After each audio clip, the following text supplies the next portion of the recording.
Hi friends, చేప ఆట గురించి చెప్పబోతున్నాం. సో ఫస్ట్ మనం ఒక పేపర్ తీసుకున్న తర్వాత స్క్వేర్ షేప్లో గీసుకోవాలి. స్క్వేర్ షేప్లో గీసుకున్న తర్వాత ప్లస్ మార్క్ ఇంకా ఇంటూ మార్క్ గీసుకోవాలి. నెక్స్ట్ ఈ ఆటకి 2% కావాలి. ఫస్ట్ మనము ఒక కలర్ తీసుకోవాలి. నెక్స్ట్ ఇంకొక పర్సన్ ఇంకొక కలర్ తీసుకున్నాడు. ఏ కలర్ అయినా తీసుకోవచ్చు, కానీ సేమ్ కలర్ ఉండకూడదు. ఇప్పుడు మేము గేమ్ అనేది స్టార్ట్ చేయబోతున్నాం. ఫస్ట్ పర్సన్ పెడతాడు ఒక కాయిన్. నెక్స్ట్ ఇప్పుడు సెకండ్ పర్సన్ కూడా పెడుతున్నాడు. ఇప్పుడు మళ్ళీ ఫస్ట్ పర్సన్ పెట్టాడు. ఇప్పుడు ఫస్ట్ పర్సన్ 2 కాయిన్స్ అయిపోయాయి.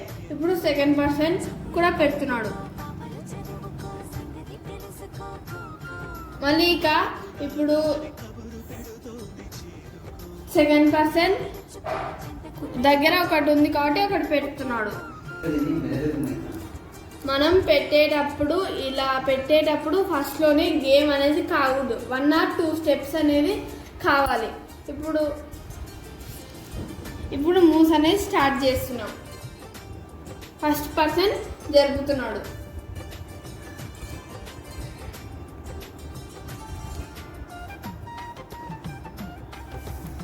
సో స్ట్రైట్గా కావాలి, లేదంటే క్రాస్గా అయినా కావాలి. ఇక్కడ ఒక పర్సన్ ఇక్కడ గ్యాప్ వచ్చింది కాబట్టి ఇక్కడ పెట్టేశాడు. సో ఫస్ట్ పర్సన్ అనేది విన్ అయినాడు. స్ట్రైట్గా అయినా క్రాస్గా అయినా పెట్టచ్చు. ఇలా